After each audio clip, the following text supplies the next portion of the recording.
ASICS recently started doing skateboard shoes, which is yet another giant corporate conglomerate coming in to scoop up the market share now that they realize they can actually make money off skating. So all the shoes they've released, I mean, they're pretty wild and they're full of a lot of tech, but they come at a pretty high price point. My questions are like, what is all the tech and does the tech actually work for skating? Is it worth the pretty high price of all these shoes coming out? And is this a real attempt at making a good skate shoe, or is it just like another corporate conglomerate cash grab? So we can do a lot more history on ASICS later. This is just like a brief skim. In 1949, after Kihachiro Onitsuka returns from World War II, he establishes the Onitsuka Shokai in Kobe. I think it's Kobe.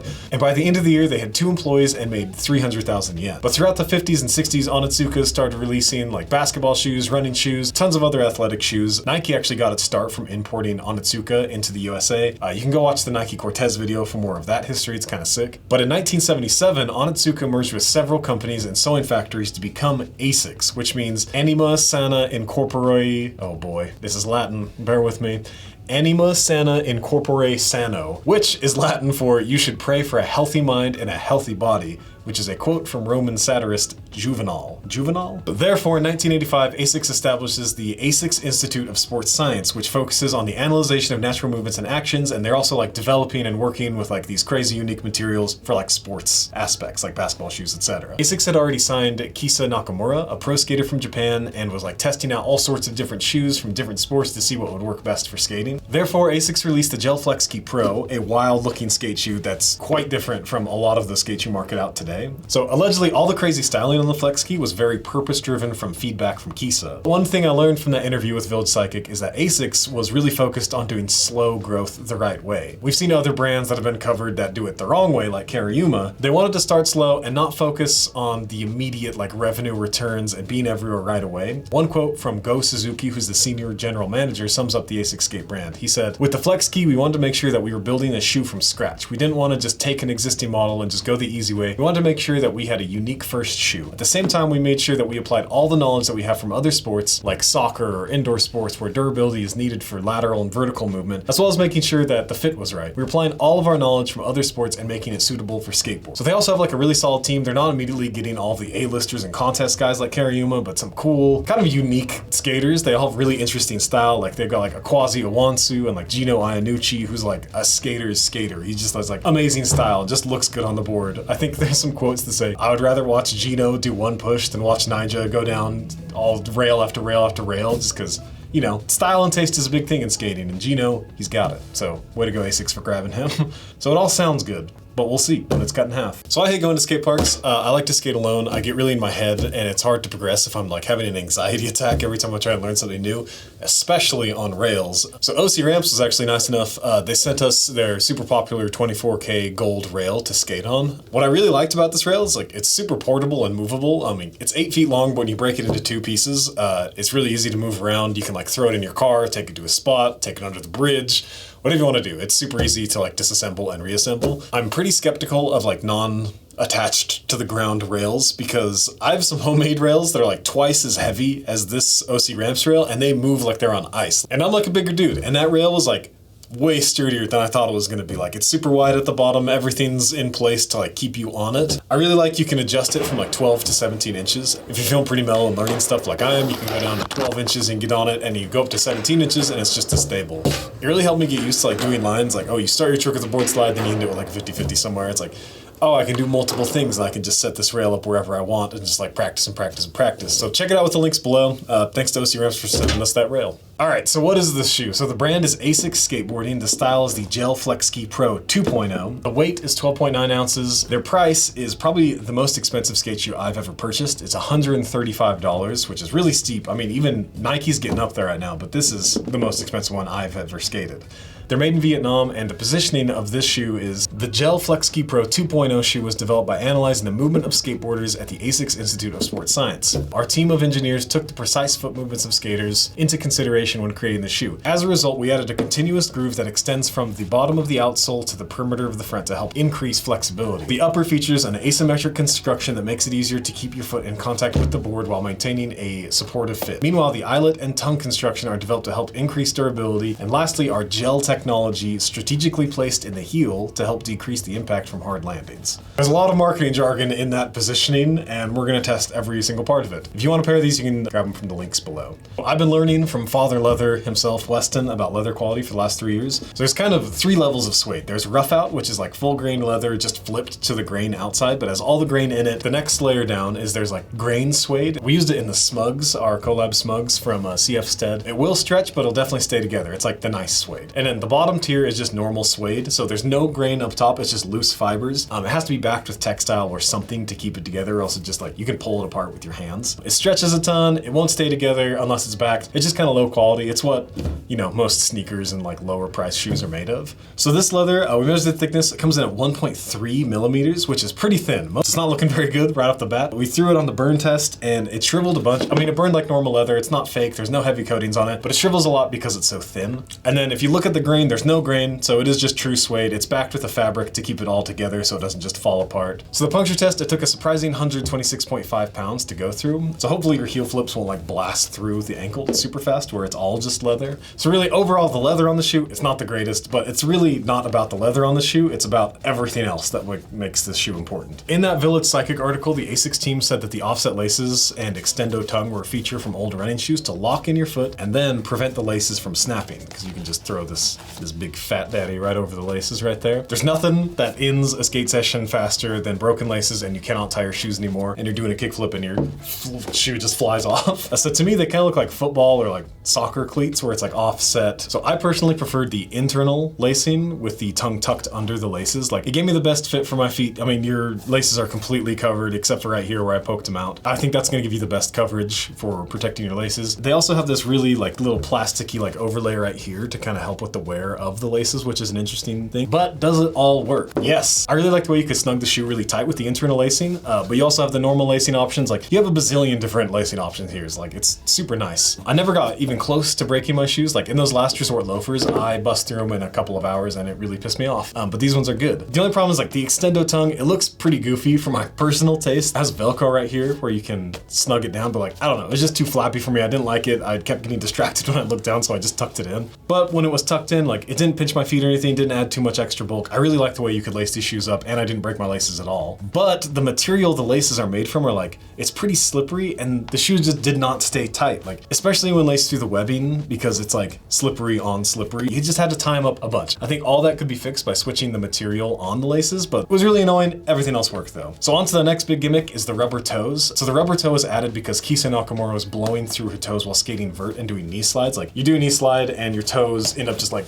blasting down the side of the vert wall. So obviously rubber is going to be a lot more abrasion resistant and durable than the thin leather and suede that corporations usually go with. But really, this was one thing that I was really concerned with because I've had a lot of rubber covered shoes in the past and I don't like the way they skate. Like they're pretty slippery. It just kind of drives me nuts. But I was really curious, so we dissected the toe off to see what was going on, and it's not a true double layer toe. It's pretty unusual to have a true double layer even on heritage boots. I think the only like true double layer sneaker was that New Balance 1010. It's definitely a more like vert focused feature. I'm not doing a ton of knee slides doing vert. I didn't blow out the toes at all. It held up really well, actually. The toe held up better than any other skate shoes I've had reviewed. I did kick through the stitching on the side where the rubber is. You kind of kick through the stitching right there anyway. It would have been better if the stitching was moved up out of right where you ollie. But on my pinky toe, like right where the rubber meets the leather, it would pinch me a lot when I creased the shoe while walking. Going to the midsoles, they say this has an ASICS gel midsole, which we haven't really covered at all on the channel. It's kind of like a beefed up Volk where it's not going to give you the most protection when you're like doing big drops and stuff like that. You're not going to break it off if you're landing primo and breaking your feet in half. So I really liked it. For me, it was just like an upgraded Volk. So on to the next wildest part of the shoe is the crazy Capsule Outsole. So Capsules, they're just kind of like glued onto the bottom of the shoe, where vulcanized shoes, there's like a layer of rubber here, and then they do the rubber foxing around and cure it in an oven. Capsules are usually stiffer, harder, and have a longer breaking time, but are way longer lasting than Volk shoes. In the Village Psychic interview, the designers kept saying that it was like a polyurethane toe, but it feels like rubber. I'm not sure, because that was in the 1.0. This is the 2.0. ASICS, I tried to get in touch with you, so hit me up to have any clarifying things if I got everything wrong. So the most eye-catching part of the whole shoe, I think, is these giant cutouts on the toe. Allegedly, it was designed to make the shoe more flexible so it can bend with the foot instead of being super stiff. I think that's why they did the cutouts all the way to the middle here, even though you don't be able to flex like the outside. I don't know how that works. I think if it went the whole way, it'd be a lot more flexible. So the ASICS team said they were all concerned with how the toe would actually feel and flick when Kisa was skating the prototypes. But I guess allegedly her father said when she was skating the shoes that have like this style of thing going on in the prototypes, she was able to do higher airs, which seems crazy because that was my biggest concern by far, was like the flick and the feel of the large bumps on my toes. Like, is your board gonna like get caught in here? Like, it's just gonna feel weird because there's big cutouts instead of being one smooth thing. It comes in at about 65 shore, so about average for an outsole. Punctured at about 65 pounds, which is, it's kind of right on for sneakers, maybe a little bit on the lower side, but they need to make it a little softer so you actually have grip on skate shoes. I honestly think this shoe has the best flick of any shoe I have ever skated. Everything that went into it was just like perfect for flick. I feel like I'm underselling how good it was, but it was really good. Let's cut it in half to kind of see what's hiding on the inside. Like, you never know what you can find on these big corporations. Like, we found that flaw in the New Balance 1010s. So we'll see. Let's cut this thing in half.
So I got it cut in half. Make sure to check out the Rose Anvil shop. I love my leather belt right here. You can probably see it in all the skating footage. I wear it every single day. It's the only belt I'll ever want. They're micro adjust, which is cool because in the winter and holidays, you can just kind of loosen it up just enough to, you know, get to that next belt loop. You've had a couple too many treats, maybe a few too many drinks. And in the summer, when you're active again, you can, you know, tighten it back up to where you need to be at. So go check those out to keep me and the editors employed and keep us cutting, you know, 3 to 5 shoes in half every week. So let's see what's inside.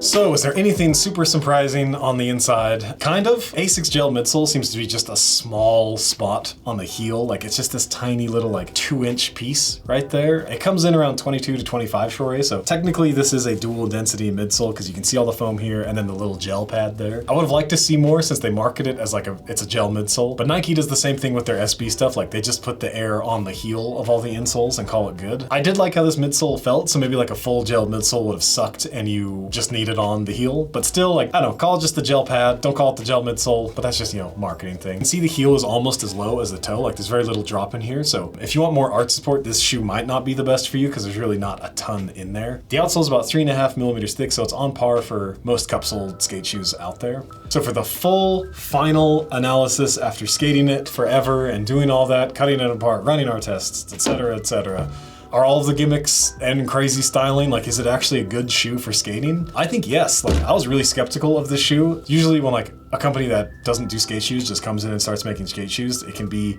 pretty bad. And a lot of the times more tech ends up just meaning like more fail points. The leather definitely could have been better, but most skate shoes, they use pretty cheap leather since it's gonna get destroyed anyway. I really liked the lacing system. I didn't break any laces. I feel like you could get a really customizable fit to your foot. The only downside about that is that it's super slippery on the laces and they didn't stay super tight. The rubber toe held up surprisingly well. The giant tongue, I mean, this is honestly the tackiest part to me. So after all that, is it worth the very, very steep $135 to buy this shoe? So I kind of looked at it from the lens of you could buy 2 shoes for the price of this one. All of the tech seems to work for durability. The biggest problem with the shoe is that its colorways are usually super whack and no one wants to buy it. And the final biggest question, is ASICS just another corporate cash grab? Well, yes, obviously. They're doing it in the most organic way that a giant company can, kind of like New Balance. They're not just like doing what Kariyuma did, which is like, hey, we have venture capitalists and thousands and thousands and thousands of dollars. Let's put it all into advertising. Let's go get only the top name people and let's just put these shoes on the feet of everybody. And like everyone hates Kariyuma because of that reason. So I think ASICS is doing a pretty good job of like going slow for being corporate. So if I'm wrong about any of this, let me know. You can tell me how bad of a skater I am in the comments. It's okay. It doesn't hurt my feelings. Let me know what else we should test. Like there's so many like tech heavy skate shoes coming out right now. It's super interesting to like compare them all. Make sure to, like, subscribe, comment. It's the only way that we can afford to cut 2 to 3 pairs of shoes a week to show you what you're spending your like really hard-earned money on, especially if it's $135. That's a lot of money to gamble on if you don't know how good it is. That's it. See you next time.